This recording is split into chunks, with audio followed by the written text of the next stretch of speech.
बहुत समय पहले की बात है। अनंतपुर नाम का एक समृद्ध राज्य था जहां राजा वीर सिंह का शासन था। वे अपनी न्यायप्रियता और सत्यनिष्ठा के लिए दूर दूर तक प्रसिद्ध थे।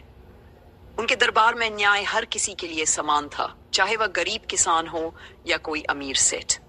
राजा का एक ही सिद्धांत था, न्याय से बढ़कर कुछ नहीं। गरीब किसान की पुकार। एक दिन दरबार में करुण स्वर में पुकार गूंज उठी, महाराज मेरी मदद कीजिए। सबकी नजरें दरवाजे की ओर घूम गई। वहां एक गरीब धूल से सना किसान खड़ा था। उसकी आंखों में आंसू थे, आवाज में पीड़ा। मेरा नाम रामदास है महाराज। सेठ धनीराम ने मेरी खेत की जमीन पर जबरदस्ती कब्जा कर लिया है।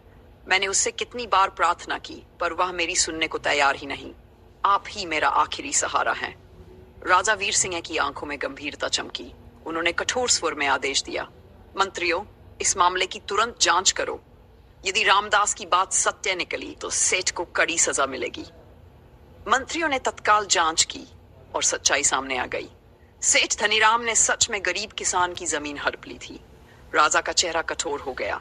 उनके शब्द गूंज उठे, अन्याय को सहना भी उतना ही बड़ा अपराध है जितना अन्याय करना। सेठ धनीराम को दंड दिया जाए और रामदास को उसकी जमीन वापस दी जाए। सभा में तालियों की गड़गड़ाहट गूंज उठी। जनता राजा की न्यायप्रियता से गदगद थी। राजा की कठिन परीक्षा कुछ ही दिनों बाद दरबार में एक अजनबी आया। उसकी आंखों में संकल्प था। उसने सीधा राजा की ओर देखा और कहा, महाराज मैं आपके न्याय की परीक्षा लेना चाहता हूं। राजा वीर सिंह चौंके। वे गंभीर स्वर में बोले, बोलो तुम्हारी क्या समस्या है? अजनबी ने ठहर कर कहा, आपके राजकुमार ने मेरी गाय चुरा ली है। अगर कोई सामान्य व्यक्ति ऐसा करता तो उसे दंड मिलता,